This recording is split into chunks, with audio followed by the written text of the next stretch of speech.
আসসালামু আলাইকুম সম্মানিত ইউটিউব ভিউয়ার, স্বাগতম ট্রিক শেরপুর ইউটিউব চ্যানেলে। আশা করি সবাই ভালো আছেন। তো আর আমি এর আগে ভিডিওগুলোতে দেখিয়েছিলাম যে কীভাবে AHU এয়ার হ্যান্ডেলিং ইউনিটের প্যানেল বোর্ডে তার টানতে হয় এবং কত কিলো লোডের জন্য কত তার ব্যবহার করবেন তা এই বোর্ডের ডায়াগ্রাম দেখিয়েছিলাম। তো যারা আগের ভিডিওটা দেখেন নাই অবশ্যই দেখে আসবেন। ভিডিও লিঙ্ক ডিসক্রিপশনে দেওয়া থাকবে, চাইলে সেখান থেকে দেখে আসতে পারেন।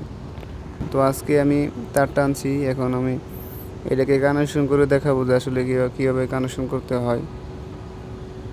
তো আশা করি ভিডিওটা সম্পূর্ণ দেখতে পারলে আপনারাও এরকম কানেকশন করতে পারবেন সুন্দরভাবে। তো এই নিচে টার্মিনালগুলো হচ্ছে মোটরের আউটপুটের মোটর কানেকশন হবে। এখানে UVW অর্থাৎ 3টা ফেজের জন্য কানেক্টর লাগানো আছে। তো এখানে আমি তার টানছি, তার টানে রাখছি এই প্যানেল বোর্ডে। তখন এই তারগুলোকে নাইভের মাধ্যমে অর্থাৎ যে কোনো ছুরির মাধ্যমে কাইটটা এই চ্যানেল যে আছে এই চ্যানেলের ভিতরতে সুন্দর করে গুছাই নিয়ে আসবো।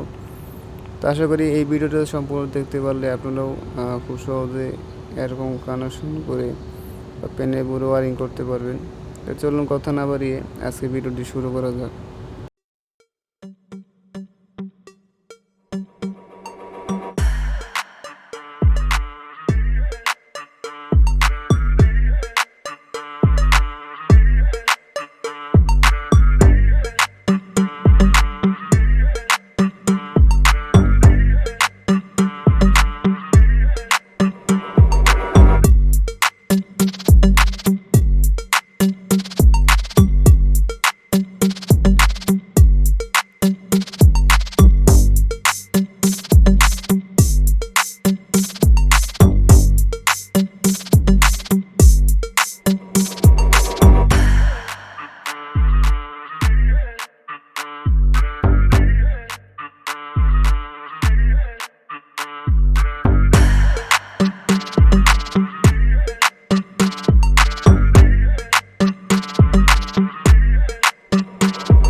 তো আমি তার কাভারিং ইনস্টলেশন রিমুভ করার পর এই চ্যানেলে বিদ্যুৎ দিয়ে ঢুকাই নিয়েছি।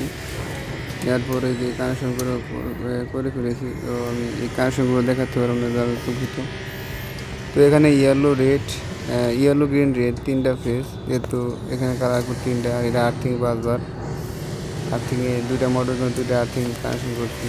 আর এদের কালার কোড হলো ইয়েলো গ্রিন রেড 3টা ফেজ। তো 3টা ফেজের এখানে ইয়েলো গ্রিন রেড। আর এখানে ডায়াগ্রামও দেওয়া আছে, আপনারা না বুঝলে ডায়াগ্রাম ফলো করবেন। তো এখানে ফলো করলে কিন্তু পাবেন এখানে কত এমএম তার, কত কিলো লোডের জন্য, এবং AHU সব মার্কিং করা আছে। চাইলে এখান থেকে দেখে আপনারাও কানেকশন করতে পারেন। এখানেও দেওয়া আছে মোটর 1 মোটর 2 কত কিলো লোডের জন্য। তো এইভাবেই ডায়াগ্রাম দেখে হোক বা আপনারাও ওকে দেখে red yellow green red light কোনের জন্য। তো আশা করি ভিডিওটা বুঝতেন কীভাবে কানেকশন করতে হয়। যদি কোথাও না বুঝে থাকে অবশ্যই কমেন্ট করে জানাবেন। তো আজকের মতো বিদায় নিয়েছি, দেখা হবে পরবর্তী কোনো ভিডিওতে। আল্লাহ হাফেজ।